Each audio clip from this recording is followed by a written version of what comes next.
जैसा कि आप लोग थंबनेल देख पा रहे हैं, तो हम लोग क्या करने वाले हैं, प्रोबेबल 45 क्वेश्चंस के बारे में डिस्कस करने वाले हैं कि जो सीबीएसई बोर्ड आपका आने वाला है उसमें कौन से 45 मेरे हिसाब से प्रोबेबली पूछे जा सकते हैं। इनमें से 5-7 क्वेश्चंस तो हम गारंटी से कह सकते हैं 100% फंसना ही फंसना है, और ज़्यादा भी फंस सकते हैं, लेकिन ऐसे क्वेश्चंस आपको मिलते जुलते ही मिलेंगे।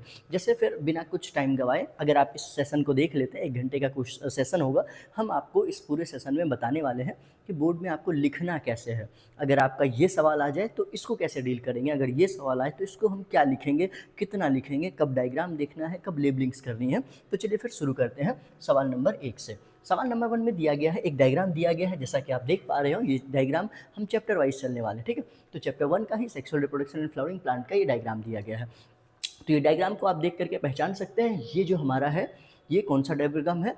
तो मेल के बारे में डिफ्रेंशिएट करने के लिए दिया गया है। ये जो वॉल है आप सब जानते होंगे, इसको हम लोग नाम देते हैं एपिडर्मिस। एपिडर्मिस के अंदर क्या होता है, एपिडर्मिस के अंदर एंडोडर्मिस, एंडोडर्मिस के अंदर मिडिल लेयर, मिडिल लेयर के अंदर टेपेटम, ठीक है। तो यहाँ पे आपको सी एंड बी दिया गया है, ठीक है। तो चलिए यहाँ से आप इसको जल्दी से लेबलिंग करेंगे। जैसे ये सवाल आएगा तो आपको जब भी आएगा एक ही नंबर में आएगा, तो आपको कैसे लिखना है, सबसे पहला आंसर ऐसे लिख करके हम लोग लिखेंगे। आंसर में ए के बारे में लिखेंगे, ए क्या है, ठीक है। उसके बाद इसका काम क्या है, एक लाइन इसके काम के बारे में लिख देंगे। फिर बी क्या है और एक लाइन उसके बारे में काम लिख देंगे। सी क्या है, इसके बारे में एक लाइन और इसका काम लिख देंगे एक बार में, ठीक है। कोई दिक्कत? तो जैसे हम एनसीईआरटी के रेफरेंस के तौर पे बात करें तो ये हमारा डायग्राम दिया गया है, जैसे कि आप देख पा रहे हैं। ये वाला डायग्राम ही हमने यहाँ पे दिया है। तो जो पहला वाला है एपिडर्मिस है, फिर आपके पास बी वाला जो है स्पोरोजिनस टिश्यू है, सी जो है वो है आपका टेपिटम। तो ऐसे करके हम लोग लिख देंगे। तो जैसे कि पहले में आप क्या लिख देंगे, एपिडर्मिस है, बी क्या है आपका स्पोरोजिनस टिश्यूज है, सी क्या है आपका टेपिटम है। तो जब भी टेपिटम वाला पॉइंट आए, जहाँ कहीं पे भी याद रखेंगे, जब भी हमारे सवाल में टेपिटम से रिलेटेड आ जाए उसमें आपको ज़रूर से ज़रूर इसके फंक्शंस को मेंशन करना है। तो जब भी सवाल आएगा प्रोबेबिलिटी 1 नंबर या तो हो सकता है 2 नंबर में सवाल आ जाए। चलिए नेक्स्ट आपके पास में इसी चैप्टर से सवाल दिया गया है। फ्लोइडी लेवल आपको बताना है किसके बारे में, फीमेल गैमेटोफाइट के बारे में। जैसा कि आपने sexual reproduction in flowering plant, उम्मीद है अभी जस्ट हमने डाला था वीडियो, आपने रिवाइज कर लिया होगा। तो आपसे पूछा गया फीमेल गैमेटोफाइट। फीमेल गैमेटोफाइट बोले तो ये क्या होता है, मैच्योर एम्ब्रियो सेक। क्या होता है, मैच्योर एम्ब्रियो सेक, ठीक है। यानी एम्ब्रियो सेक है, इसकी फ्लोइडी लेवल क्या होती है, एन होती है। फिर इस सवाल में 110% जब भी ये सवाल आए आपको डायग्राम जरूर बनाना है। कौन सा डायग्राम बनाना है, 7 सेल्ड 8 न्यूक्लिएटेड कंडीशन का आपको डायग्राम बना ही देना है हर हाल में, ठीक है। जैसे इधर आप बना देंगे 3 एंटीपोडल और यहाँ पे ऐसे लेबल कर देंगे, ये एंटीपोडल है, ये 2 हो गई हमारी पोलर न्यूक्लियाई। फिर यहाँ पे 2 हो गए सिनर्जिड, एक हो गए हमारी egg apparatus. Synergid synergid egg apparatus, इनके पास फिलिफॉर्म एपरेटस होता है। तो एटलीस्ट जब भी ये सवाल आएगा तो आपको सबसे पहले ये डायग्राम बना देना है मैच्योर एम्ब्रियो सेक का। फिर उसके बारे में ये वाला पॉइंट लिख देना है। प्लोइडी आपसे पूछा था, डायरेक्टली आप यहाँ से भी जा सकते थे, आपका मन करे 1 नंबर यहाँ पे भी जा सकते, लेकिन इतने में आपको अच्छे मार्क्स इंप्रेशन एग्जामिनर के लिए, ये जब डायग्राम देखेगा एग्जामिनर तो काफ़ी इंप्रेस हो जाएगा, तो इसके साथ आपको जाना चाहिए। नेक्स्ट सवाल की तरफ आप चले तो आपसे पूछा गया है एमएमसी से कैसे हमारी मैच्योर एम्ब्रियो सेक बनती है। ये जब भी सवाल आएगा 5 नंबर में आएगा, लॉन्ग सवाल में ही आते हैं, शॉर्ट में नहीं बनेंगे। यानी ये पूरा का पूरा जो प्रोसेस है, आपको ये कहना चाह रहा है कि मुझे मेगा स्पोरोजेनेसिस वाला पूरा प्रोसेस एक्सप्लेन करके बता दो। तो जैसे कि अभी आपने जस्ट रिविज़न किया होगा, मेगा स्पोरोजेनेसिस यहाँ पे आप इसको ड्रॉ कर देंगे। कैसे ड्रॉ करेंगे, एक बार हम आपको क्विक बता देते हैं। तो सबसे पहले आपको यहाँ पे एक ओव्यूल बनाना है। क्या बनाएंगे, ओव्यूल बनाएंगे। तो हम जानते हैं ओव्यूल है तो इसके बाहर में क्या होगा, इस तरह से इंटेग्यूमेंट्स होगी, 2 लेयर की इंटेग्यूमेंट्स होगी। इनके बीच में न्यूट्रिटिव टिश्यूज़ थे जिनको हमने नाम दिया था न्यूसेलस। इनमें से एक बिहेव करेगी एज एमएमसी, ठीक है। और इस एमएमसी में क्या होगा, फर्दर मियोसिस, और यहाँ से क्या बनेंगे 4 मेगा स्पोर, जिनमें से 3 क्या हो जाएगी, डीजेनरेट हो जाएगी। तो पहला सवाल का ये था। दूसरा में आपसे कहा गया है draw well label diagram of female mature embryo sac. तो अभी जो डायग्राम हमने पीछे बनाया था वही डायग्राम को आपको बना देना। आप दुआ भी करो कि आपके ऐसे ही सवाल आए, मतलब रिप्रोडक्शन से रिलेटेड आए, क्योंकि बायोटेक्नोलॉजी से आता है तो थोड़ा सा परेशानी कर देता है बच्चों को। तो ये आपको ऐसे ही लिखना है, ठीक है। चलिए नेक्स्ट सवाल। अब यहाँ से हम लोग चढ़ते हैं पॉलिनेशन के रिगार्डिंग पूछा गया है। वो कौन कौन से, एटलीस्ट मेंशन करो 3 आउट ब्रीडिंग डिवाइसेस जिसको कि डेवलप किया गया है टू एनकरेज क्रॉस पॉलिनेशन। तो आंसर नंबर 1, जब भी ये सवाल आएगा ये भी लॉन्ग में ही आएगा, तो सबसे पहले हमको क्या करना है, आउट ब्रीडिंग डिवाइसेस का डेफिनेशन लिख देना है। क्या लिखे हुए, आउट ब्रीडिंग डिवाइस का डेफिनेशन। तो सबसे पहले आप सुंदर से अक्षर में इसका डेफिनेशन लिख देंगे, ठीक है। फिर जब डेफिनेशन आपका हो जाएगा, फिर अब आपको क्या करना है, नेक्स्ट पॉइंट की तरफ जाना है और फिर यहाँ पे लिखेंगे अब जो सवाल में पूछा गया है 3 एडवांटेजेस, 3 आउट ब्रीडिंग डिवाइसेस। तो आपको यहाँ उसके बाद 3 आउट ब्रीडिंग डिवाइसेस में इस तरह से पॉइंट बना करके लिखना है, 1 2 3, ठीक है। तो क्या क्या लिख सकते हैं, जैसे कि अलग अलग टाइम पे मैच्योरिटी, यूनिसेक्सुअल फ्लावर का होना, ठीक है। तो इस तरह से आप different length of stamens and androecium and gynoecium का होना। तो इस तरह से आपसे ये 3 एडवांटेज, जब भी ये सवाल पूछेगा तो डायरेक्ट एडवांटेजेस लिखने के बजाय आप सबसे पहले कोशिश करेंगे आउट ब्रीडिंग डिवाइसेस की तरफ डेफिनेशन के थ्रू जाने का, ठीक है। फिर दूसरे नंबर पे चलते हैं। तो सवाल में पूछा जा रहा है why does endosperm development precedes embryo development. अब इस सवाल को कैसे करेंगे, अब एक बार हम आपको इस सवाल को समझाते हैं, एंडोस्पर्म के डेवलपमेंट क्यों प्रीसीड्स करती है एम्ब्रियोनिक डेवलपमेंट को। चलो, तो देखो इसमें क्या करेंगे, सबसे पहले बी लिखेंगे। अब इसके बाद हमको करना है पहले क्या, एंडोस्पर्म होते क्या हैं, इसको लिख देना है। तो एंडोस्पर्म का डेफिनेशन क्या लिखेंगे, ये ट्रिप्लॉइड होता है। ये कैसे बनता है, तो फॉर्म हुआ था हमारे पास ट्रिपल फ्यूजन से। कैसे हुआ था, क्या होता है ट्रिपल फ्यूजन, इसको भी मेंशन कर देना है कि एक हमारी मेल गैमीट थी, मेल गैमीट, इसके साथ फ्यूज़ किए 2 पोलर न्यूक्लियाई और फिर यहाँ से जो बना वो स्ट्रक्चर था PEN, ठीक है। अब यहाँ से इसके बाद लिखेंगे ये जो हमारे PEN है, ये हमें एंडोस्पर्म का काम है क्या, एम्ब्रियो को नरिशमेंट देना। एंडोस्पर्म का काम क्या है, एम्ब्रियो को नरिशमेंट देना। इसीलिए एम्ब्रियो डेवलपमेंट होने से पहले ही एंडोस्पर्म डेवलप हो जाते हैं। बहुत ही बेहतरीन सवाल है, आया हुआ भी है, जाने कितने बार सवाल में आपको, ठीक है, समझ में आ गया। चल नेक्स्ट सवाल की तरफ चलते हैं। यहाँ से आपसे पूछा गया है सबसे पहले मेंशन इन लोकेशन और फंक्शन ऑफ सर्टोली सेल, ठीक, और लेडिग सेल्स के बारे में आपको बताना है। तो सबसे पहले जब भी ऐसे सवाल आए तो आप कोशिश करेंगे सर्टोली सेल क्या होता है इसके बारे में लिखेंगे, फिर लेडिग सेल क्या होता है इसके बारे में लिखेंगे। तो हम लोग जानते हैं ये जो हमारी लेडिग सेल है वो कहाँ पे पाई जाती है, इंटरस्टिशियल स्पेस में पाई जाती है। कहाँ पे पाई जाती है, इंटरस्टिशियल स्पेस में पाए जाते हैं, ठीक। और ये सर्टोली सेल्स क्या है, हमारे नरिशमेंट वाले सेल्स हैं जो नरिशमेंट देने का काम करते हैं। एटलीस्ट 2 से 3 लाइन, 2 लाइन इसके बारे में, 1 लाइन इसके बारे में, तो आपका काम बन जाएगा। आगे बढ़े नेक्स्ट सवाल की तरफ। अब यहाँ से ये डायग्राम दिया गया है, आपको एक डायग्राम दिया गया है। यहाँ पे ये है हमारी इनर सेल मास और फिर पूछा है ये क्या है। तो हम जानते हैं ये क्या है, हमारी ट्रोफोब्लास्ट सेल है। ये क्या है, ट्रोफोब्लास्ट सेल है। तो जब आपसे ऐसा सवाल पूछे कि ट्रोफोब्लास्ट ये, तब आप चाहे तो सिर्फ इतना लिख कर छोड़ सकते थे, लेकिन आपको क्या करना है, एक बार ट्रोफोब्लास्ट का फंक्शन को लिख देना है। फिर उसके बाद चूँकि सवाल में डायग्राम में इसको मेंशन किया गया है, तो आप बहुत उम्मीद एग्जामिनर आपसे करता है कि इनर सेल मास के बारे में भी एटलीस्ट 1 पॉइंट लिख दे। तो कोई भी 1 पॉइंट आप जो भी आपको अच्छा लगे इनर सेल मास के बारे में 1 पॉइंट तो लिख ही देना है, ठीक है। कोई दिक्कत, जहाँ पे डाउट आए पूछना। चलो नेक्स्ट है हमारे पास में रिप्रोडक्टिव ट्रैक्ट इन्फेक्शंस, ठीक है। All reproductive tract infections are STDs, ठीक है, but all STDs are not reproductive tract infections. इसको समझाइए। तो देखो सबसे पहले क्या करना है, आपको RTI का डेफिनेशंस लिखने हैं। फिर आपको क्या लिखना है, STDs का डेफिनेशन लिखना है। STDs मतलब सेक्सुअली ट्रांसमिटेड डिजीज़। तो देखो रिप्रोडक्टिव ट्रैक्ट इन्फेक्शंस किसी भी वे से हो सकता है, लेकिन STDs के कुछ सर्टेन रूल्स या कुछ सर्टेन मेथड होते हैं, ठीक है।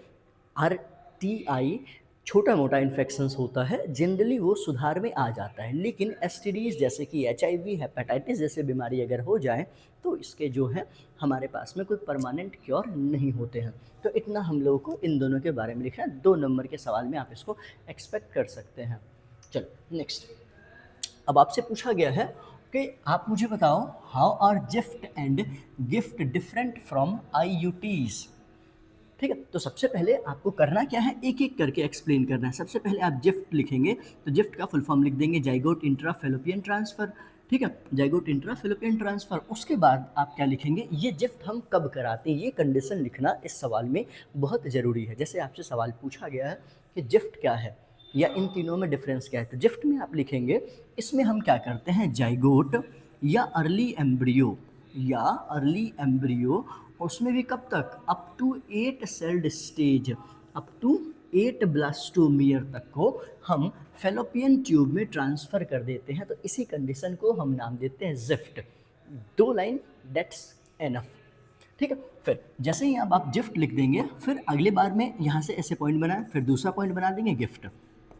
ठीक है, फिर गिफ्ट में क्या लिखेंगे, gamete intra fallopian transfer, gamete intra fallopian transfer. तो आपको सबसे पहले फुल फॉर्म लिख देना, फिर दूसरा कि कौन इस प्रोसीजर से जाते हैं, तो वो फीमेल जो खुद का गैमीट प्रोड्यूस नहीं कर पाती है, उनको इस मेथड के थ्रू जाना होता है। यानी गैमीट इंट्रा फेलोपियन ट्रांसफ़र में वो फीमेल्स जाती है जो फीमेल खुद अपने एग्स प्रोड्यूस नहीं कर पाते हैं। ठीक है, चलो अब जब ये हो जाए तो फर्दर हमारे पास नेक्स्ट आता है IUT, इंट्रा यूटेराइन ट्रांसफ़र। तो आपको पूछेगा, बेसिकली इस दोनों में डिफरेंस ज़्यादातर पूछे जाते हैं। इसका फुल फॉर्म है इंट्रा यूटेराइन ट्रांसफ़र। इसमें पहले फुल फॉर्म लिख दिए, फिर क्या लिखेंगे, ये 8 से ज़्यादा जो ब्लास्टोमियर सेल्ड स्टेज होते हैं, 8 से ज़्यादा जो होते हैं, उनको सीधा का सीधा यूटरस में इम्प्लांट करा देना, इसी प्रोसेस को हम नाम देते हैं इंट्रा यूटेराइन IUT।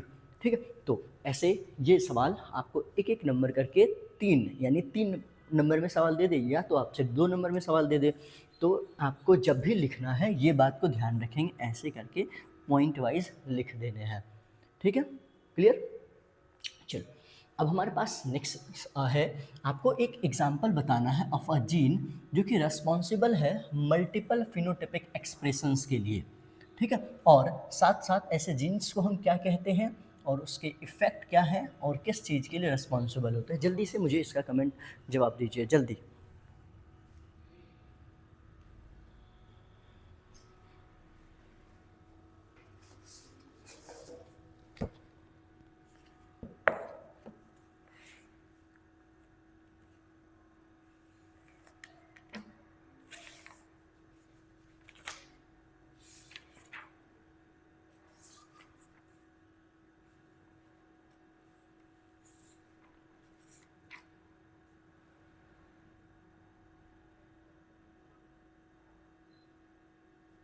हो गया, चलो मैं कैमरे देख लिया।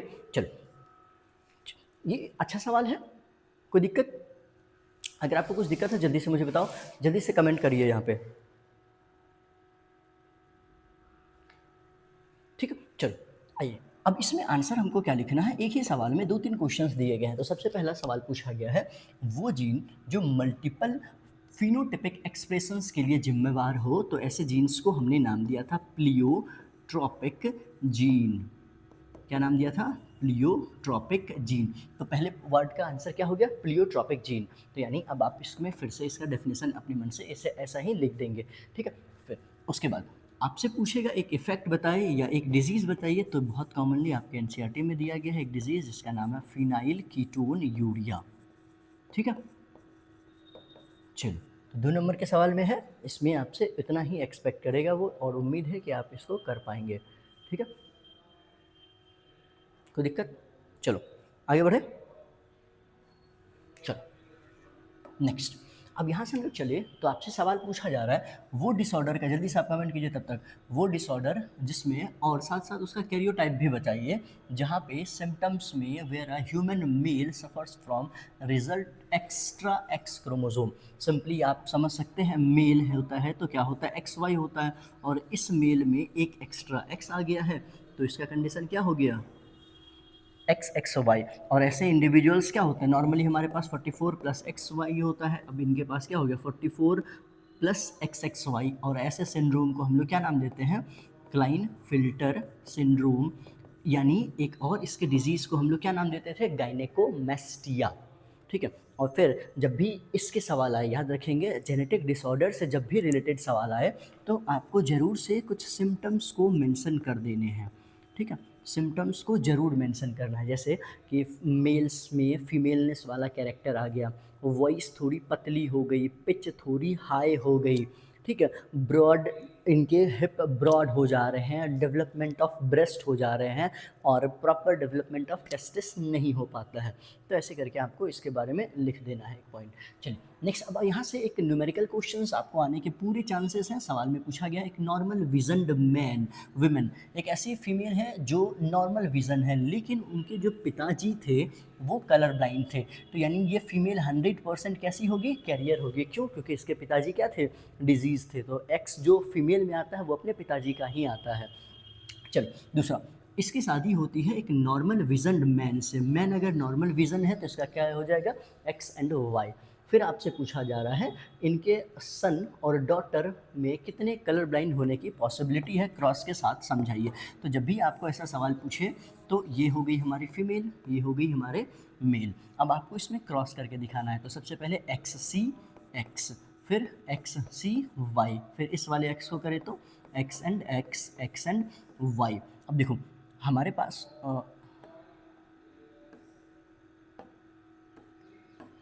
X and Y. अब देखो दो सन में से एक सन डिजीज निकल गया, यानी 1/2 सन, यानी कि 50% सन क्या है, डिजीज है। डॉटर देखो ये भी क्या है, कैरियर है। डॉटर ये जो है हमारी वो कैसी है, कैरियर है। ये कैसी है, नॉर्मल, यानी 0% डॉटर हैं जो कलर ब्लाइंड होंगे।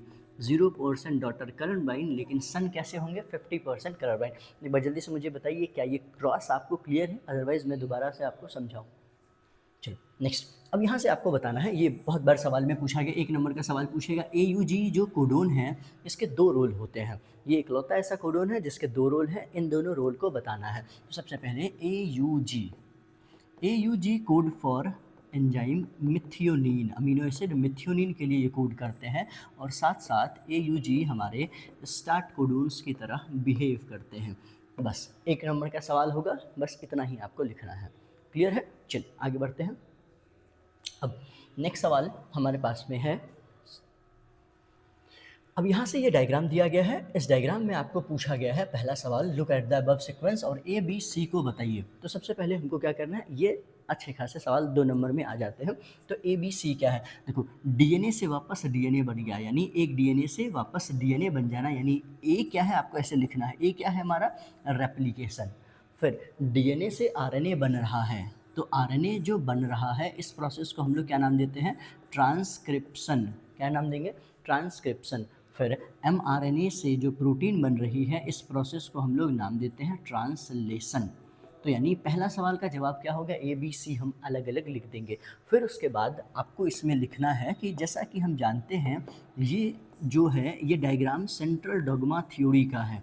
किसकी थ्योरी है, सेंट्रल डॉगमा थ्योरी, और ये दिया गया था फ्रांसिस क्रिक के द्वारा। इतना लाइन आपके एग्जामिनर के लिए इम्प्रेशन जमाने के लिए बहुत बेहतरीन है। ये ज़रूर आप अगर लिख देते हैं तो एग्जामिनर्स आगे के जो क्वेश्चंस चेक करेगा वो उसी वे में करने वाला है। ठीक है, चलो पहला क्लियर है। उसके बाद अब आपसे पूछा जा रहा है सेंट्रल डॉगमा मॉलिक्यूलर बायोलॉजी में क्या स्टेट करता है, ये वायरसेस में कैसे अलग है। ठीक है, तो चलो अब यहाँ से अगर हमने पहला वाला कॉन्सेप्ट क्लियर कर दिया तो अब आगे बढ़ते हैं। देखो अब चलो नेक्स्ट हम लोग देखें यहाँ पे, तो अब इस सवाल में पूछा गया है वायरसेस में ये अलग क्यों है और कैसे अलग है। तो आइए देखते हैं वायरसेस में। देखो वायरसेस में हम जानते हैं क्या होता है, यहाँ पे mRNA से वापस DNA बन जाता है, यानी इनमें क्या होता है, रिवर्स ट्रांसक्रिप्शन हो सकता है। क्या हो सकता है, रिवर्स ट्रांसक्रिप्शन, जो कि नॉर्मल यूकैरियोट्स में नहीं होते, ये वायरसेस में हो सकता है। इस तरह से ये डिफरेंस क्रिएट हो जाता है। क्लियर है, सेंट्रल डॉगमा थ्योरी कहती है DNA से DNA बना तो रेप्लिकेशन, DNA से RNA बना तो ट्रांसक्रिप्शन, और RNA से mRNA से प्रोटीन बनी तो ट्रांसलेशन। चलो अगले सवाल की तरफ बढ़ते हैं। अब यहाँ पे आपसे पूछा गया है उस एक मॉलिक्यूल है X जो कि सिंथेसाइज किया जा रहा है I से, I जीन से। तो आपसे सवाल में पूछा how does these molecules gate activated. तो यानी आप इस सवाल को जैसे ही देखेंगे आपके दिमाग में क्लिक कर जाएगा कि ये जो हमारा सवाल है ये कहीं ना कहीं लेक ऑपेरॉन का सवाल है। ठीक है, तो आपको जैसे ही लेक ऑपेरॉन का सवाल दिख जाए आप सबसे पहले ये बना लेंगे। ठीक है, आपको सीक्वेंस याद होगा PIPOZYA। ठीक है, चलो अब यहाँ से पूछा जा रहा है आई जो है एक्स जो है वो आई से बना जा रहा है। आई क्या है, रिप्रेसर है। तो ये क्या बनाएगी, रिप्रेसर प्रोटीन बनाएगी, ऑब्वियस सी बात है। चलो, पहला क्लियर है। अब दूसरा में आपसे सवाल पूछा जाएगा, which of the structural gene code for beta galactosidase. Beta galactosidase हम जानते हैं जेड जो है वो कोड करता है बीटा गैलेक्टोसिडेज को, ठीक है। तो आंसर क्या हो जाएगा, Z code for beta galactosidase. अब सपोज यहाँ पे बीटा गैलेक्टोसिडेज के लिए पूछा था, या आपसे ऐसे पूछ दे कि जेड क्या कोड करेगा, तो बीटा गैलेक्टोसिडेज। वाई क्या कोड करेगा, ट्रांसएसिटाइलेज। पी क्या ए क्या कोड करेगा, परमिएज। सॉरी, वाई क्या कोड करेगा, परमिएज। ए क्या करेगा, ट्रांसएसिटाइलेज। तो यहाँ से आपसे पूछ सकता है कि कुछ भी पूछ सकता है, ठीक है। नेक्स्ट सवाल में पूछा गया है, when will the transcription of this gene stop. इस जीन का जो ट्रांसक्रिप्शन है वो कब रुक जाएगा। अब चूंकि ये प्रोकैरियोट का केस है, तो प्रोकैरियोट में प्रोसेस को रोकने के लिए, चलो, तो जब यहाँ पे आपसे नेक्स्ट सवाल में पूछा गया है कि ये जेड क्या कोड करेगा, तो बीटा गैलेक्टोसिडेज कोड करेगा। वाई, अब सवाल में पूछा नहीं है, बाय डिफ़ॉल्ट नहीं पूछा है, फिर भी आपको खुद से आपको वाई के बारे में बता देना, ये क्या कोड करेगा, तो परमिएज कोड करेगा। ए क्या कोड करेगा, तो ट्रांसएसिटाइलेज कोड करेगा। तो ये आपको खुद से बता देना है, सवाल में पूछे अन्यथा ना पूछे। नेक्स्ट सवाल में पूछा गया है, when will the transcription of this gene stop. इस जीन का जो ट्रांसक्रिप्शन है वो कब स्टॉप हो जाएगा। तो हम जानते ये पूरा का पूरा कौन सा ऑपेरॉन है, लैकोपेरॉन है। तो यानी अगर मीडियम में क्या ना रहे, लैक्टोज को बस आप हटा दो, मीडियम से क्या हटा दो, लैक्टोज को एब्सेंट कर दो, तो पूरा का पूरा प्रोसेस क्या हो जाएगा, स्टॉप हो जाएगा। सिंपल सी बात है। यानी अगर मीडियम में लैक्टोज है तो ये प्रोसेस हमारा चलेगा, और मीडियम में लैक्टोज नहीं है तो प्रोसेस क्या हो जाएगा, स्टॉप हो जाएगा, यानी लैकोपेरॉन। चलो, नेक्स्ट सवाल में आपसे पूछा गया है, मिसेल्सन एनेस्थल। इस सवाल को आप ये मान के चलो कि सीबीएसई 2026 या नीट 2026 दोनों में आपसे पूछे जाने के चांसेस पूरे। इस सवाल से आप बच नहीं सकते। तो सबसे पहले जैसे ही ये सवाल आप देखेंगे, आपको करना क्या है, तो इस सवाल को सबसे पहले आपको ये लिखना है, ये मिसेल्सन एंड स्थल का एक्सपेरिमेंट है जो कि हमारे पास प्रूफ करता है, क्या प्रूफ करता है, तो semi conservative nature of DNA को प्रूफ करता है, semi conservative nature of DNA को। तो सबसे पहले आपको लिखना है, ये प्रूफ करता है semi conservative nature of DNA को। उसके लिए फिर आप क्या करेंगे, एक छोटा सा डायग्राम बना देना। कैसे, तो सपोज हमने ये एक डायग्राम बनाया है हमारे डीएनए का, ठीक है। अब डीएनए जब रेप्लिकेशन में जाएगा तो फिर कैसे काम करेगा, यानी सेमी कंजर्वेटिव क्या होता है, ये देखिए। अब इसके बाद फर्दर मीडियम का जो डीएनए है इसके ऊपर इस तरह से आकर के लग जाएगा। तो यानी ये जो हमारा नेचर है, यही चीज़ है semi conservative nature of DNA. इस चीज़ को प्रूफ किया था मिसेल्सन एंड स्थल ने। अगर आपको याद आ जाए, उस समय पे एक और साइंटिस्ट ने, एनसीईआरटी में लिखा हुआ है, टेलर ने भी इसी चीज़ को प्रूफ किया था विसिया फैबा प्लांट में, ठीक है। तो ये ज़रूर आपको मेंशन कर देना है। तो पहला क्या है, ठीक है, कौन सा टेक्निक यूज़ किया था, caesium chloride density gradient technique. अब दूसरा सवाल में आपसे पूछा जा रहा है, और दूसरा सवाल को समझते हैं। दूसरा सवाल में आपसे पूछा गया है कि मुझे ये बता दो कि जैसे ये हमारा डीएनए है, इसको इनिशियली हमने नॉर्मल मीडियम में रखा है, यानी सवाल समझो, इनिशियली हमने डीएनए को रखा है N14 मीडियम में, ठीक है। इनिशियली हमने रखा है N14 मीडियम में, इसको 2 जनरेशन तक N15 में रख देंगे तो क्या होने वाला है। तो देखो, जैसे ही N14 को इनिशियली हमने सारे के सारे N14 वाले डीएनए हैं हमारे पास, यानी 14 वाले। अब जैसे ही हम मीडियम चेंज करके 15 कर रहे हैं, तो अब यहाँ पे हमारे पास क्या होने वाला है, देखो, तो एक 14 रह जाएगा और एक क्या हो जाएगा मीडियम का, इसमें 15 ऐड हो जाएगा। तो यानी ये हमारे पास 14-15, फिर वहीं पे 14-15 हो जाएगा। पहले जनरेशन में, फर्स्ट जनरेशन में हमने ये देखा। फिर जैसे ही हम इसकी सेकेंड जनरेशन में सेम मीडियम सेम रखा गया N15 वाला, फिर क्या होगा, ये 14 वाले में 15 ऐड हो जाएगा, 15 वाले में 15 ऐड हो जाएगा, ठीक है। फिर यहाँ नीचे 14 वाले में 15 ऐड हो जाएगा, 15 वाले में 15 ऐड हो जाएगा। इस तरह से हमारे पास में 4 डीएनए जो मिलने वाले हैं, जिसमें 2 हमारे हाइब्रिड होंगे, यानी 50% डीएनए जो होगा वो कैसा होगा, हाइब्रिड होगा। और यहाँ पे जो हमारे 50% होंगे वो डीएनए कैसे होंगे, हैवी होंगे। यानी हैवी हो या लाइट हो, ये पूरी तरह से डिपेंड करेगा किस तरह के मीडियम में रखते हैं। तो हम आपको एक सवाल दे रहे हैं, आप जल्दी से कमेंट में जवाब देना कि एक डीएनए जिसको इनिशियली हमने N15 मीडियम में ग्रो कराया, फिर उसको 2 जनरेशन तक 14 मीडियम में रखा, फिर अगले 2 जनरेशन तक 15 मीडियम में रखा। अब जितने भी हमारे पास में यहाँ पे डीएनए होंगे, उसमें आपको हाइब्रिड, लाइट और डार्क का पैटर्न बताना है। जल्दी से आप इस सवाल को कर दीजिए नीट पैटर्न से, तो बहुत अच्छी बात है। चलिए, अब यहाँ से हमारे पास नेक्स्ट सवाल की तरफ बढ़ते हैं। सवाल है हमारा सवाल नंबर 18। सवाल नंबर 18 कह रहा है व्हाट इज़ एचएनआरएनए। एचएनआरएनए की बात करें हम लोग तो हेटेरो न्यूक्लियर आरएनए।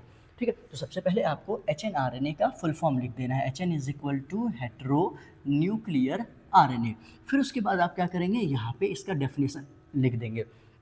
यानी एक ऐसा आरएनए जो अभी अभी जस्ट बना है, यानी आरएनए जो अभी अभी जस्ट ट्रांसक्रिप्शन से बना है और पोस्ट ट्रांसक्रिप्शनल मॉडिफिकेशन अब तक नहीं हुआ है, तो ऐसे आरएनए को हम नाम देंगे एचएनआरएनए।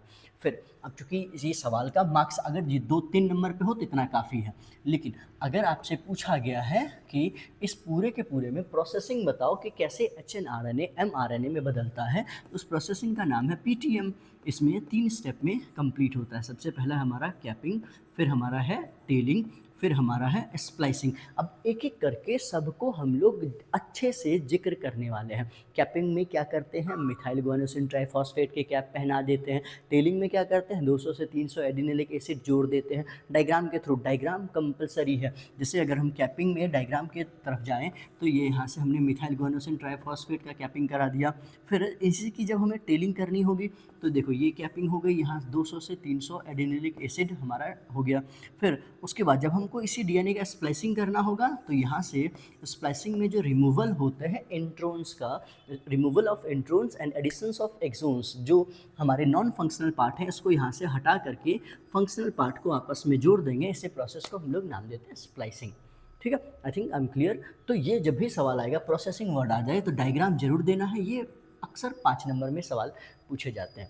और भी आपको किसी भी टाइप का कोई दिक्कत हो तो बताना। चलो नेक्स्ट, ये भी सवाल लगातार आप यूँ समझ लो 2026 में पूछे जाने के पूरे चांसेस हैं। नीट में तो हर साल ही आता है, आप जानते हैं ये कन्वर्जेंट, डाइवर्जेंट, होमोलोगस, एनालॉगस हर साल आता है। तो इस सवाल को तो हम इतनी गारंटी से हम भी कह सकते हैं कि सीबीएसई में भी देगा, नीट 26 में भी देगा। तो देखो सबसे पहले करना क्या है, इस सवाल में आपको कन्वर्जेंट और डाइवर्जेंट को अलग अलग दोनों भाग में बांट देंगे। एक साइड कन्वर्जेंट इवोल्यूशन, दूसरे साइड डाइवर्जेंट इवोल्यूशन। फिर इसका डेफिनेशन लिख देंगे। एक ऐसा इवोल्यूशन जहाँ पे अलग अलग डिफरेंट डिफरेंट ओरिजिन्स के एनिमल्स या प्लांट एक तरह बिहेव करता है। यानी इनमें क्या है, कन्वर्जेंट में ओरिजिन अलग होता है, origin different, but functional base पे फंक्शंस इनका क्या होता है, सेम हो जाता है। यानी ओरिजिन सबकी अलग अलग होगी लेकिन फंक्शन सेम होंगे, तो ऐसे और को हम लोग नाम देंगे कन्वर्जेंट इवोल्यूशन। यहाँ इसका बिल्कुल उल्टा हो जाएगा। यहाँ पे क्या है, origin same but functions different.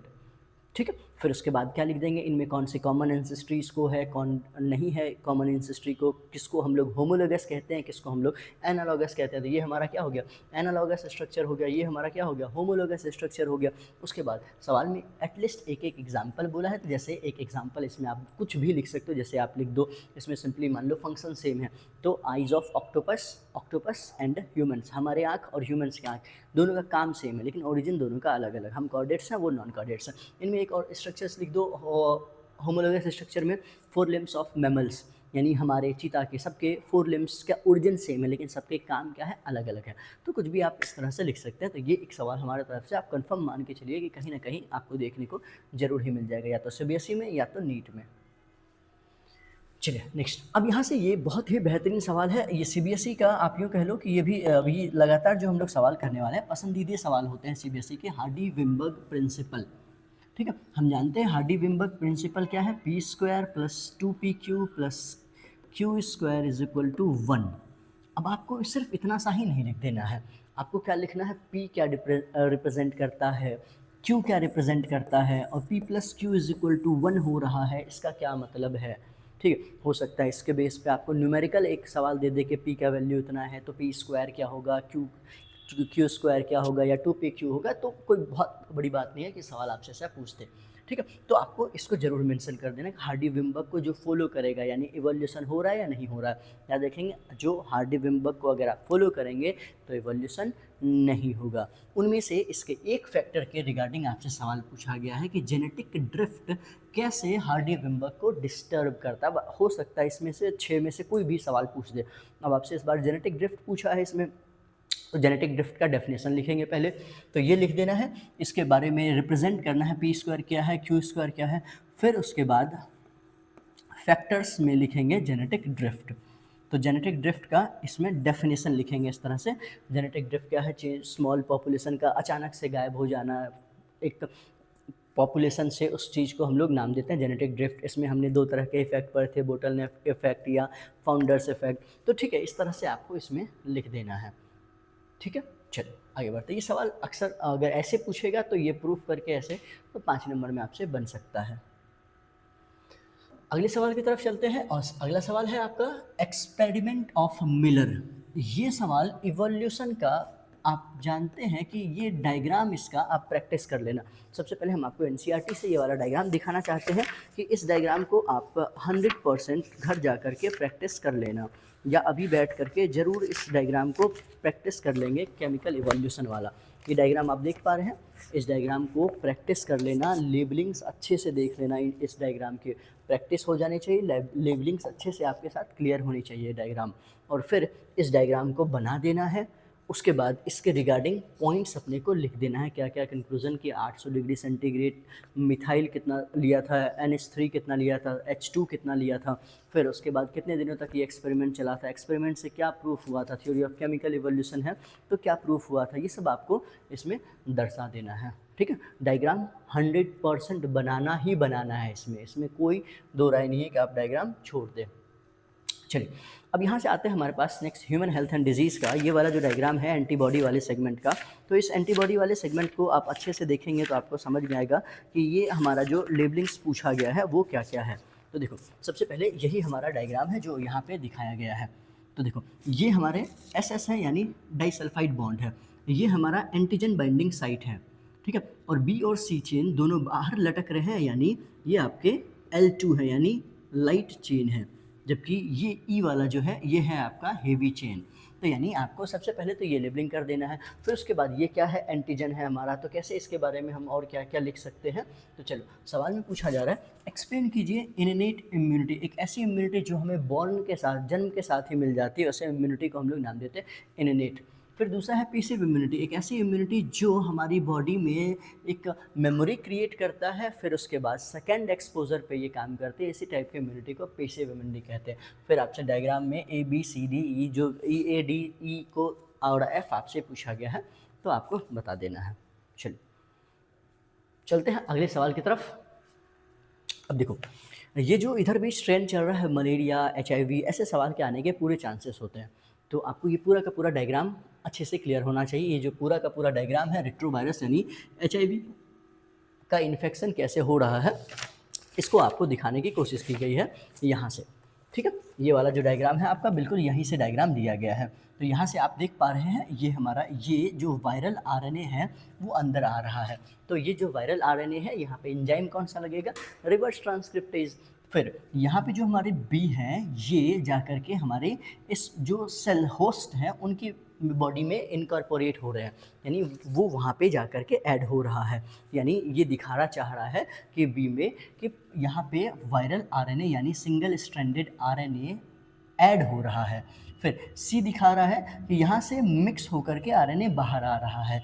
फिर और ये डी दिखा रहा है कि ये जो वायरस ने अपना RNA डाला था वो वापस अब दूसरे सेल्स को इन्फेक्ट करने के लिए तैयार है। तो ये पूरे के पूरे मैकेनिज्म को आपको अच्छे से लिख देना है। ABCD रिप्रेजेंट कर रहा है, पूछ ही रहा है, फिर आपको इसमें HIV के बारे में लिख देंगे, हेल्पर T सेल्स के बारे में लिख देंगे। तो थोड़ा बहुत आप इसमें अपने हिसाब से और भी कुछ लिख सकते हैं, जैसे कुछ जनरल अवेयरनेस की HIV होता कैसे, डिपेंड करता है कि सवाल में कितने नंबर। अगर 5 नंबर में पूछा HIV होता कैसे है, प्रिवेंशन क्या है इसका, इसके रिगार्डिंग आप क्या स्ट्रेटजीज अपनाना चाहते हैं, क्या क्या फेमस स्लोगन दिया गया है, वर्ल्ड एड्स डे कब मनाया जाता है, ऐसे कुछ इन्फॉर्मेशंस को आप अपने हिसाब से भर सकते हैं। और चलते हैं हम अगले सवाल की तरफ। हमारा अगला सवाल है to which category of cells do B cells and T cells belong. B cells और T सेल्स हमारे किस कैटेगरी से बिलोंग करते हैं, और फिर है how do they differ from each other, और ये दोनों आपस में किस तरह से डिफरेंस होते हैं। ठीक है, तो सबसे पहले हमको ये ध्यान रखना है कि T सेल्स या B सेल्स यानी T सेल्स या B सेल्स कहाँ से बिलोंग करते हैं। तो ये हमारे इम्यूनिटी बेस्ड सेल्स हैं, जो कि बी यानी बोन मैरो सेल्स, टी यानी थाइमस सेल, दोनों की दोनों हमारी इम्यूनिटी प्रदान करने में मदद करता है। और बी सेल्स इसको हम लोग कहते हैं AMI के लिए जिम्मेवार है, यानी एंटीबॉडी मीडिएटेड इम्यूनिटी के लिए, जबकि टी सेल्स रिस्पॉन्सिबल है CMI के लिए, यानी सेल मीडिएटेड इम्यूनिटी के लिए। और साथ साथ हम लोग इसके बारे में फर्दर और भी कुछ लिख सकते हैं, जैसे कि किस तरह से सवाल में मतलब हम लिख सकते हैं कि AMI यानी एंटीजेंस, एंटीबॉडी हमारे पास कितने तरह से होता है, GAMDE, तो उसके बारे में और लिख देंगे। तो देखो सबसे पहले क्या करना है, इन दोनों का फुल फॉर्म, फिर कौन किस इम्यूनिटी के लिए जिम्मेवार है, फिर उसके बाद आप डिफरेंस लिख देंगे B और T के बारे में। फिर आपसे सवाल पूछा है which cell of these are affected by pathogen like HIV, यानी HIV इनमें से किसको डैमेज करने की कोशिश करता है। तो यानी हम जानते हैं किसको डैमेज करता है, हेल्पर T सेल को डैमेज करने का कोशिश करता है, TH को डैमेज करता है आपका HIV। ठीक है, तो चले अगले सवाल की तरफ। सवाल नंबर 25। सवाल नंबर 25 में आपसे पूछा गया है right the source and effect on the human body of the following drugs like morphine, cocaine and tobacco. तो सबसे पहले आपको इसमें करना क्या है, तो सबसे पहले आप एक एक करके इसके बारे में लिखेंगे। सबसे पहले लिखेंगे मॉर्फिन, मॉर्फिन का सोर्स क्या है, ठीक है, ये किस टाइप के ड्रग्स हैं, ठीक है, इसका ज़्यादातर इस्तेमाल डॉक्टर्स के द्वारा किस केसेस में किया जाता है। फिर लिखेंगे कोकेन के बारे में, फिर वही बात सोर्स क्या है, क्या यूजेस हैं और क्या इसके मिस यूजेस हो रहे हैं। फिर लिखेंगे टोबैको, तो अलग अलग पॉइंट वाइज लिखेंगे। टोबैको के बारे में थोड़ी एक कहानी लिख देंगे कि 400 साल से हमारे सबसे ज़्यादा बिहार यूपी में यूज़ हो रहा है। इस तरह से इसका सोर्स क्या है, इसके इफेक्ट क्या होते हैं, कैसे ये स्टिमुलेट करते हैं, दो दो तीन तीन पॉइंट लिख देंगे तो 2-3 नंबर का सवाल में आपका ये बन जाएगा। कोई खास बहुत ज़्यादा आपको दिक्कत नहीं करेगा। हाँ, लेकिन ये है कि ड्रग वाले सेगमेंट से सवाल आता है। चलते हैं अब हम नेक्स्ट सवाल की तरफ। प्लाज्मोडियम यानी आपको लाइफ साइकिल बताना है मलेरिया का। अब देखो मलेरिया का लाइफ साइकिल आए तो आपको हर हाल में क्या करना है, मलेरिया वाली लाइफ साइकिल को ड्रॉ करनी ही करनी है। आपके पास कोई दूसरा चॉइस नहीं है कि आप मलेरिया की लाइफ साइकिल को ड्रॉ ना करें। तो उसके लिए ये वाला जो आपको साइकिल दिया गया है, इस साइकिल को घर में बैठ के 2 बार कम से कम ज़रूर ड्रॉ करें। इस साइकिल को देख लीजिए, इसको कम से कम 2 बार ज़रूर आपको ड्रॉ करना है। ये पूरा का पूरा साइकिल, कौन सा सेक्सुअल फेज़ है, कौन सा एसेक्सुअल फेज़ है, नीट पर्पस से भी ये काफ़ी इंपॉर्टेंट है। ठीक है, किसकी लेबलिंग क्या है, कौन सा फीवर कॉज करता है, कौन कौन से एक डायग्राम हाथ का, मच्छर का, लीवर का, ये बनाने की प्रैक्टिस कर लेंगे ज़रूर। ये आप यकीन मानो एक 5 नंबर में कंफर्म लगभग रहने ही वाला है ये वाला सवाल।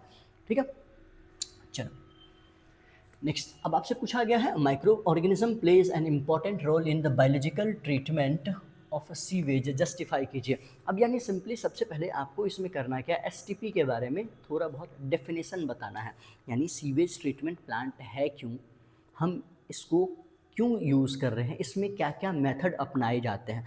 फिर उसके बाद आपको सेकेंड स्टेप, यानी पहला जो स्टेप था वो फिजिकल ट्रीटमेंट था, दूसरा जो स्टेप होता है वो बायोलॉजिकल ट्रीटमेंट होता है, जिनमें हम पैथोजेंस एरोबिक और एनारोबिक बैक्टीरिया का इस्तेमाल करते हैं अपने पानी यानी सीवेज को ट्रीटमेंट के लिए।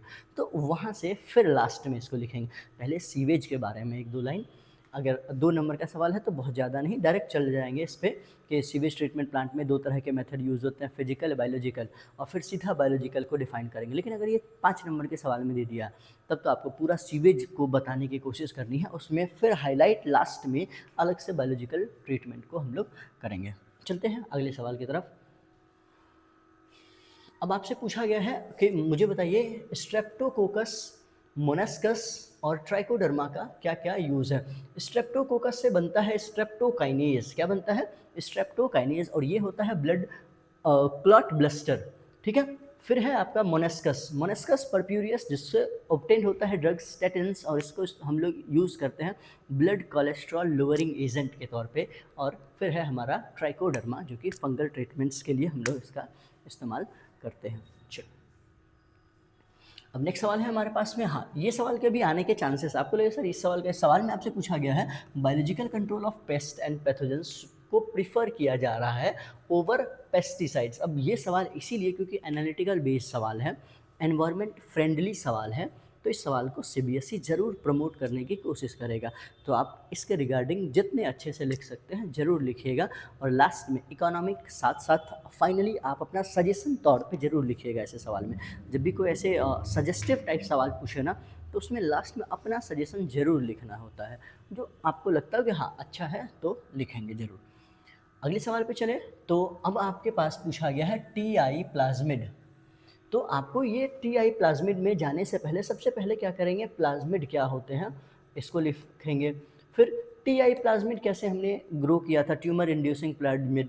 फिर इसमें हमने एग्रोबैक्टीरियम ट्यूमिफिशियंस इस्तेमाल किए थे, कैसे हमने किया था, कैसे हमने इस वेक्टर्स को अपनी तरफ अपने हिसाब से बनाया, और इसका फाइनली हम कैसे कैसे जेनेटिक इंजीनियरिंग में इस्तेमाल करते हैं आज के टाइम पे, ऐसे लिखना। तो पहले प्लाज्मिड, फिर टीआई प्लाज्मिड, फिर उसके सोर्स, फिर उसके यूजेस, इन 4 पॉइंट्स में ये 2 नंबर के सवाल को आपको डिस्ट्रीब्यूट कर देना है।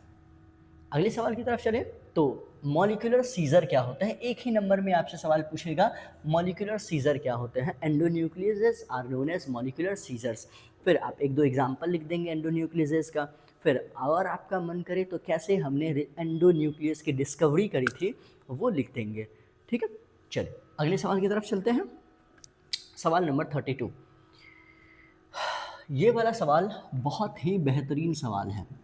एक बार इस डायग्राम को देख करके मुझे आप बताइए, क्या आप समझ पा रहे हैं कि ये कहाँ पे सवाल है और ये सवाल कौन से चैप्टर को इंडिकेट करता है।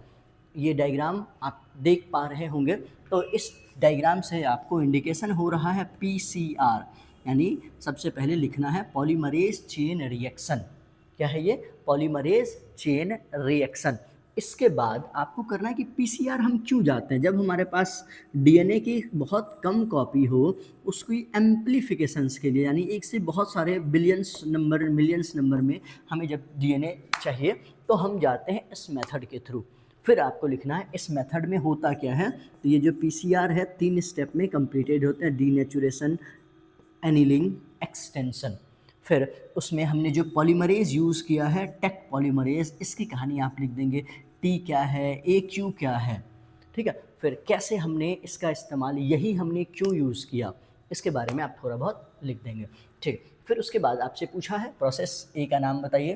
तो ये पूरा का पूरा प्रोसेस जो ए हो रहा है ये हमारा क्या है, डीएनए की पीसीआर हो रही है। फिर पूछ रहा है बी बताइए, बी क्या है, ये जो बी है ये हमारा प्रॉब है, ये क्या है, प्रॉब है। ठीक है, यानी वो छोटा सा रेडियो एक्टिवली लेबल्ड प्रॉब होते हैं। फिर आपसे पूछा जा रहा है सी क्या है, तो सी वाले प्रोसेस में हम यहाँ पे देख पा रहे हैं, ये जो सी वाला प्रोसेस है ये यहाँ पे तोड़ करके यहाँ ऐड कर दिया, डीनेचुरेशन कर दिया, एनिलिंग कर गया। अब यहाँ पे हमारा प्रोसेस क्या होगा, फर्दर एक्सटेंशन की तरफ बढ़ेंगे। 30 साइकिल में हम लोग तकरीबन कितनी कॉपीज़ जनरेट कर लेते हैं, तकरीबन 1 बिलियन कॉपीज़ जनरेट कर सकते हैं। ठीक है, इम्पोर्टेंस बिल्कुल, आज जो भी डीएनए फिंगरप्रिंटिंग का बेस है उसमें सबसे पहला काम हम लोग करते हैं पीसीआर के थ्रू ही, ताकि हमें बैकअप्स अपने पास कॉपीज़ पड़ी रहे। चलिए अब यहाँ से हमारे पास में नेक्स्ट एनालिटिकल टाइप का सवाल है, उस जीन का नाम बताइए जो बीटी कॉटन में रेजिस्टेंट हैं बॉलवर्म के लिए। ठीक है, और ये कैसे काम करते हैं। तो सबसे पहले हमको बताना है बीटी कॉटन होता क्या है। तो बी यानी कि बी का फुल फॉर्म लिखेंगे बैसिलस, टी का फुल फॉर्म लिखेंगे थ्यूरेंजियंसिस। फिर बीटी कॉटन क्या है, यानी ये वो कॉटन का प्लांट है जिस कॉटन के प्लांट में हमने जीन उनकी मॉडिफाई कर दी है, और उस जीन, अब यहाँ पे उस जीन का नाम लिखेंगे क्राइजीन। ठीक है, फिर उसके बाद क्या करना है, क्राइजीन की 2 वेरिएंट हमारे पास थी, क्राई 1AC, ठीक, फिर cry 1AB, cry 1AC 2AB। ठीक है, और इनमें से कौन सा कॉटन बॉलवर्म के लिए है और कौन सा कॉर्न बोरर के लिए। तो ये हैं आपके कॉटन बॉलवर्म्स के लिए और ये हैं आपके कॉर्न बोरर्स के लिए। तो नीट पर्सपेक्टिव से भी इस पे सवाल अच्छे खासे बनते हैं, तो ये आपको ज़रूर से ज़रूर मेंशन करना है। यानी सिंपली क्राइजीन का नाम पूछा था, लेकिन आप पूरी कहानी बना देंगे कि इसमें और भी प्लांट्स ग्रो कराए गए थे जैसे बैंगन, टमाटर, लेकिन वो खाने वाले थे तो गवर्नमेंट ने फाइनली उसको अप्रूव नहीं किया due to some ethical reasons. चलिए अगले सवाल की तरफ चलते हैं। तो ये है हमारी एलाइसा। एलाइसा का फुल फॉर्म 2025 में पूछा गया था, सिंपल सी बात है, एंजाइम लिंक्ड इम्यूनोसॉर्बेंट एसे।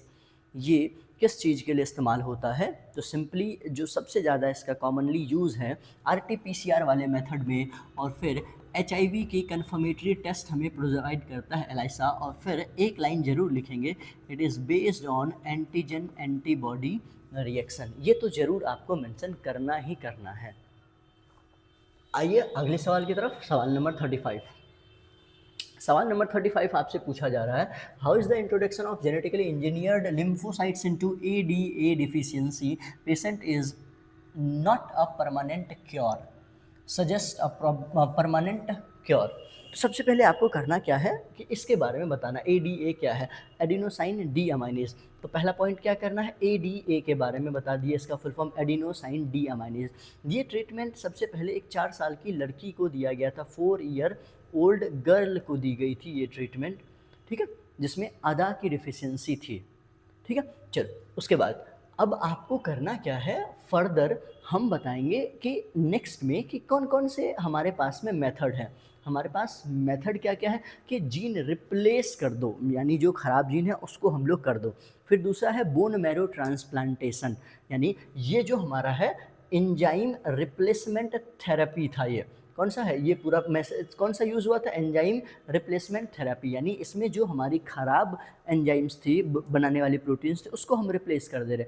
फिर चूँकि ये परमानेंट क्योर इसीलिए नहीं है क्योंकि कोई भी जीन या कोई भी सेल लाइफ टाइम काम नहीं करती है। जब वो सेल ख़त्म तो फिर दोबारा जो नए सेल बनेंगे वो डिफेक्टिव बनेंगे, तो फिर से उसकी रिप्लेसमेंट करनी होगी।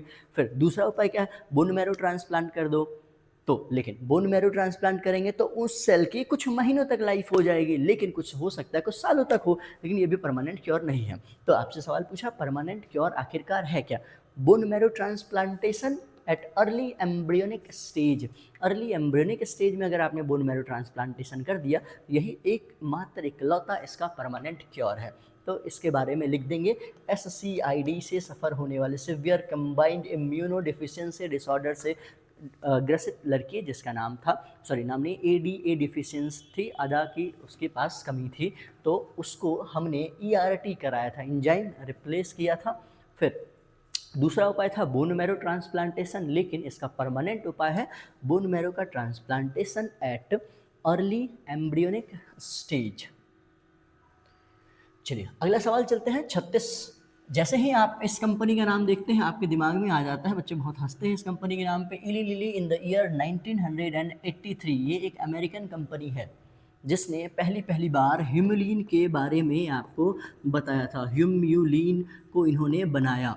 अब कहेंगे ह्यूमुलिन के बारे में बनाया, तो अब आपको क्या करना है, इंसुलिन का जो डायग्राम आपके पास में NCERT में डायग्राम है प्रो इंसुलिन और फिर आपके मैच्योर इंसुलिन का, तो वो दोनों डायग्राम आपको यहाँ पे बना देना है। फिर उसके बाद इस फर्दर हम उस डायग्राम में इसकी कॉम्प्लेक्सिटीज़ को देंगे कि कैसे हमारी इलिलिन, देखो ये है हमारी प्रो इंसुलिन, यानी प्रो का मतलब इनएक्टिव वाली, जिसके पास 3 तरह के चेन थे, A chain, B chain, C chain, A B C, जबकि एक्टिव इंसुलिन में हमारे पास में A और B चेन होती है, ठीक है। अब देखो ये C को हटा दिया जाता है और डाइसल्फाइड बॉन्ड से जोड़ दिया जाता है। तो सबसे बड़ी प्रॉब्लम यही, तोड़ तो दे रहे थे लेकिन इसको जोड़ना मुश्किल हो रहा था।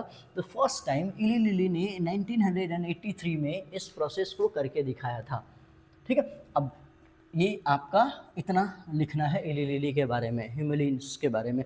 फिर और आपको ये सवाल को अच्छा बनाना है तो आप इस सवाल में क्या करेंगे, इंसुलिन क्या है, पेनक्रियास के बीटा सेल से सिक्रीट होती है। इंसुलिन करता क्या है, हमारे ब्लड ग्लूकोज लेवल को कंट्रोल करता है। इंसुलिन कमी होने से क्या प्रॉब्लम होगी, डायबिटीज़ मेलाइटस। उस डायबिटीज़ मेलाइटस का पहले क्या उपचार था, स्लॉटर्ड एनिमल्स से, एनिमल्स को स्लॉट मार के हम उसके इंसुलिन निकाल लेते थे। उससे प्रॉब्लम क्या होती थी, एलर्जिक, सीवियर एलर्जी, इन केसेस में कुछ केसेस में डेथ भी हो सकते थे और अमाउंट भी काफ़ी कम था।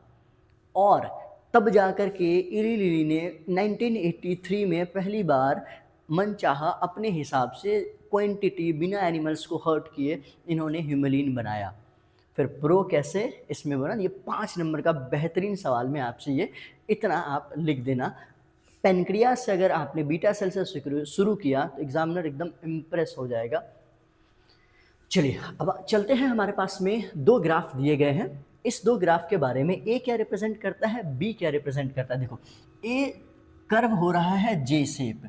जे शेप जो हमारा कर्व है ये तब होता है जब हमारे पास रिसोर्सेस कैसी हो, अनलिमिटेड। और यहाँ पे फॉर्मूला क्या लगता है, dN/dt = RN। जबकि फिर नेक्स्ट हमारे सवाल में बी जो दिया गया है, ये बी क्या है, रिसोर्स जब हमारे पास लिमिटेड हो गई है। तो यहाँ पे फॉर्मूला क्या हो जाएगा, D N upon D T is equal to R N K minus N upon K, यानी इस जगह पे आ जाता है वो बाधा जिसको हम लोग नाम देते हैं कैरिंग कैपेसिटी। तो इसके बारे में, और इसका ग्राफ सिग्मॉइड है, इसका जे शेप्ड है, ये leg log exponential leg log और स्टेशनरी फेज में डिवाइडेड हो रहे हैं, ठीक है। इसमें कोई कैरिंग कैपेसिटी नहीं है, इसमें कैरिंग कैपेसिटी है। ये नेचर में आइडियल ग्राफ है, ये रियल ग्राफ है, ऐसे करके डिफरेंस आप इन दोनों के बारे में लिख देंगे, 5 नंबर का सवाल आपको बन जाएगा। चलते हैं अगले सवाल की तरफ, और अगले सवाल है हमारे पास में ओफायराज एंड बम्बल बीज। ओफायराज एंड बम्बल बीज, इसको हम लोग नाम देते हैं, इस रिश्ते को नाम दिया जाता है स्यूडो कॉपुलेशन। क्या नाम देते हैं, स्यूडो कॉपुलेशन। इसमें क्या होता है, जो बम्बल बी है गधे को सेक्सुअल डिसीट यानी सेक्सुअल धोखा मिलता है, सेक्सुअल डिसीट। इसमें क्या करती है, ऑर्किड, ऑर्किड का नाम बताइए जल्दी से, ठीक है, ऑर्किड का जल्दी से नाम बताओ, क्या नाम था इसका, चलो मेडिटेरेनियन ऑर्किड्स का नाम ओफायराज। यहाँ पे लीफ फीमेल की तरह रिजम्बल करती है, बम्बल बी के फीमेल की तरह रिजम्बल करती है, और मेल उसको फीमेल समझ के कॉपुलेशन करने आ जाता है, और उसके बहाने हम क्या कर देते हैं, यहाँ पे इनका पॉलिनेशन हो जाता है, ठीक है। तो जल्दी से इसमें क्या क्या लिखेंगे आप, जल्दी से मुझे क्लियरिटी के साथ जल्दी से 1-2 लाइन लिख करके बताओ, सूडो कॉपुलेशन और सेक्सुअल डिसीट में क्या डिफरेंस हो सकते हैं, या कि इसके और कोई एग्जाम्पल हैं आपके पास या नहीं, ठीक है, हो गया। चलो अब अगला सवाल की तरफ पढ़ते हैं। पहला नेक्स्ट सवाल में, how is Cuscuta adapted to parasitic plant. Parasitic plant में, यानी पैरासिटिक प्लांट में कैसे कसकटा आता है, तो देखो कसकटा का इस दौरान लीफ का खो जाना, लीफ का लॉस्ट हो जाना, साथ साथ में अब लीफ लॉस्ट होगा तो क्लोरोफिल भी लॉस्ट होगा, यानी एक चीज़ माइनस में हो गया, दूसरे को प्लस हो रहा है, तो ऐसे रिलेशनशिप को हम लोग क्या नाम देंगे, पैरासिटिज्म, ठीक है। चलते हैं अगले सवाल की तरफ, सवाल नंबर 39। सवाल नंबर 39 पे चले तो सवाल नंबर 39 में पूछा जा रहा है, list the different attributes of population. तो पॉपुलेशन की एट्रीब्यूट्स यानी पॉपुलेशन के गुण आपको बताने हैं। तो जैसे एक इंसान का बर्थ होता है तो पॉपुलेशन का बर्थ रेट होता है, एक इंसान की डेथ होती है तो पॉपुलेशन का डेथ रेट होता है, एक इंडिविजुअल का सेक्स होता है तो पॉपुलेशन की सेक्स रेशियो होती है, एक इंडिविजुअल का नंबर होता है तो पॉपुलेशन की डेंसिटी होती है। फिर दूसरा सवाल में आपसे पूछा गया है, what is population density. Population density क्या है, पॉपुलेशन डेंसिटी को हम किन किन तरहों से नाप सकते हैं, तो पॉपुलेशन डेंसिटी का डेफिनेशन बता देंगे। फिर उसके बाद हम पॉपुलेशन डेंसिटी को काउंट करने के लिए सबसे पहला मेथड यूज़ करते हैं जिसका नाम है नंबर, बाय काउंटिंग नंबर्स। लेकिन कुछ जगह पे नंबर बिकम्स मीनिंगलेस, जैसे बनियन वाला पार्थिनियम के केस में आपको नंबर वाला याद होगा, तो वहाँ पे हम काउंट करते हैं बायोमास। कुछ जगह पे जहाँ हमारी हिम्मत फिजिकली जाने की नहीं होती है वहाँ पे हम यूज़ करते हैं इनडायरेक्ट मेथड, जैसे शेर के पग मार्क्स से हम यूज़ करते हैं या पैलेट्स से यूज़ करते हैं। कुछ जिनमें हम पूरी एरिया को नहीं नाप सकते हैं तो उनमें हम इस्तेमाल करते हैं रिलेटिव मेथड, जैसे कि एक जाल में कितनी मछलियाँ फंस रही है, क्योंकि पूरे समंदर को हम नाप नहीं सकते हैं। तो ये हमारे कुछ मेथड्स हैं, तो ज़रूर इस सवाल के प्रैक्टिस कर ही लेना, और साथ साथ में इनके बारे में पॉपुलेशन डेंसिटी वो जो कहाँ पे मीनिंगलेस हो जाता है इसको ज़रूर देखना नीट पर्सपेक्टिव से। सवाल नंबर 40 पे चलते हैं। सवाल नंबर 40 में आपसे दिया गया है, कुछ टर्म्स दिए गए हैं ABCD, commensalism, parasitism, mutualism and interact specific competition. इन सब के बारे में आपको देख लेना है इकोलॉजी में। सबसे पहले हमारे पास जो भी ये है, जैसे कमेंसलिज्म में एक को फ़ायदा दूसरे को कुछ भी नहीं। उसके बाद पैरासिटिज्म, एक को फ़ायदा दूसरे को नुकसान। म्यूचुअलिज्म, दोनों को फ़ायदा। इंटर स्पेसिफिक कंपटीशन, जैसे कुत्ते और ह्यूमंस के बीच में कंपटीशन हो, डॉग एंड ह्यूमंस के कंपटीशन हो, तो इस कंपटीशन को नाम देते हैं इंटर स्पेसिफिक। लेकिन ह्यूमन के बीच में हो, कुत्ते के बीच में हो तो इंट्रा स्पेसिफिक कंपटीशन हम लोग इसको नाम देते हैं। क्लियर है।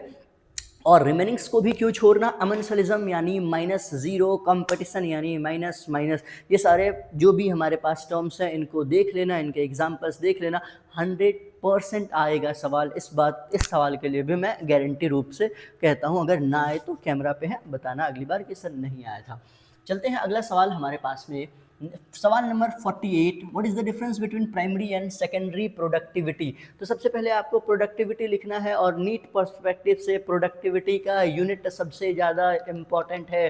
किसको यूनिट याद है जल्दी से कमेंट कीजिए, प्रोडक्टिविटी की यूनिट।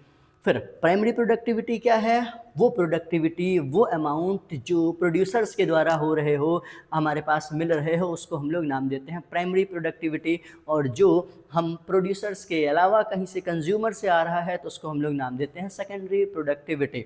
फिर आपको इसी सवाल में अगर आपको टाइम मिले तो एनपीपी जीपीपी क्या होता है और एनपीपी जीपीपी आर को रिलेटेड एक फॉर्मूला हमने बताया था, कमेंट कीजिए जल्दी से फॉर्मूला को। आगे बढ़ते हैं सवाल नंबर 42 की तरफ। और सवाल नंबर 42 है आपका, what are the different functions of ecosystem. Ecosystem के डिफरेंट फंक्शंस क्या होते हैं, जल्दी से आप मुझे कमेंट करके बताएंगे इकोसिस्टम्स के अलग अलग फंक्शंस क्या क्या हो सकते हैं।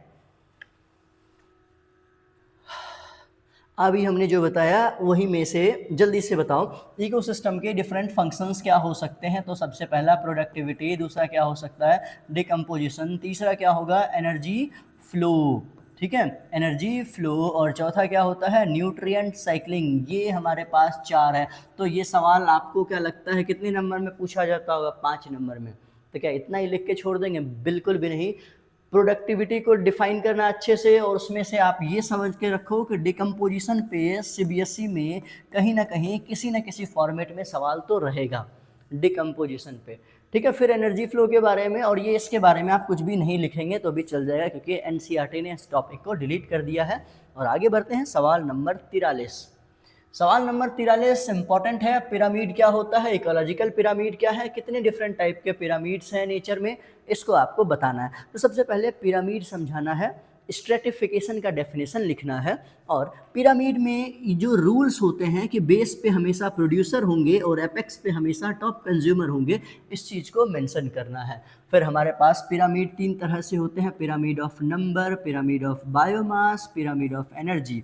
इन तीनों पिरामिड्स के बारे में लिखना है, कौन कौन से अपराइट एंड इन्वर्टेड हो सकते हैं इसको लिखना है, और कौन से हमेशा अपराइट होंगे कभी इन्वर्टेड नहीं हो सकते हैं इसको लिखना है। इस तरह से आपको 3 पिरामिड बनाने होंगे और इन दोनों में 2-2 बनाने होंगे, 2-2 और 1 पिरामिड, 5 पिरामिड बनेगा। कुछ रूल्स आपको लिखना है, तो ये सवाल आपका बन जाता है 5 मार्क्स का।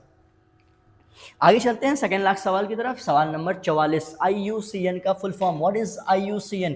सबसे पहले आपको 1 नंबर में सवाल पूछेगा IUCN क्या है, international union of conservation of nature and natural resource. यहाँ से हम आपसे एक सवाल पूछते हैं ICNCP का फुल फॉर्म जल्दी से बताओ अगर किसी को याद आ रहा हो तो। फिर आपसे पूछा है what is IUCN red list data. हम जानते हैं जो एंडेंजर्ड स्पीसीज़ हैं उनको हम इस डाटा में रखते हैं ताकि हम उसको ज़्यादा से ज़्यादा निगरानी के साथ प्रोटेक्शन दे सके। 1 नंबर के सवाल में ये पूछेगा। आखिरी सवाल, सवाल number 45, why should we conserve biodiversity. सवाल बायोडाइवर्सिटी से आता है तो इस सवाल के आने के चांसेस बहुत ज़्यादा होते हैं क्योंकि फिर से नेचर को रिलेटेड, नेचर से बचाने की बात हो रही है तो सीबीएसई जरूर इसमें आगे बढ़ेगा। और सवाल है हमें बायोडाइवर्सिटी को बचाना ही क्यों चाहिए। तो आप कुछ प्रैक्टिकल एग्जांपल्स अगर आप लिख सकते हैं, जैसे भागलपुर में मोदी जी वाला केस, या भागलपुर में अंबानी जी वाला केस, या कुछ भी ऐसा आप अपने हैदराबाद वाला केस, या कुछ भी जो आप अपने प्रैक्टिकल एग्जांपल्स के थ्रू इसको जितना बेहतरीन बना सकते हैं उतने बेहतरीन आपको मार्क्स मिलने वाले हैं। फिर आपको पूछा गया है बायोडाइवर्सिटी हॉटस्पॉट के बारे में कुछ बताइए। तो पहले हॉटस्पॉट का डेफिनेशन बताएंगे, इंडिया में कितने हैं, वर्ल्ड में कितने थे, अभी कितने हो गए हैं, और इससे फ़ायदा क्या है इसको आपको बताना है। तो इसी तरह से हमने आपका ये एक सेगमेंट 45 क्वेश्चन का ख़त्म किया। एक और सेगमेंट हम लेकर के आएंगे नेक्स्ट टाइम पे, अगर इस वीडियो पे बहुत अच्छा रिस्पॉन्स रहता है तो। अगर इस वीडियो पे 500 व्यूज़ को हम टारगेट कर रहे हैं और 100 लाइक्स को टारगेट कर रहे हैं, अगर ऐसा हो जाता है तो हम एक 45 क्वेश्चन का आपके बोर्ड से 2 दिन पहले तक फिर से एक लेकर के आएंगे। बाकी और भी आपको किसी भी टाइप का कुछ है तो कनेक्टेड रहिए। नीट के लिए हम लोग बहुत ही जल्दी इस तरह से पैटर्न्स क्वेश्चन वाले लाने वाले हैं, 90-90 का हर दूसरे अल्टरनेटिव डे पे चलने वाला है। बाकी की कथा कहानी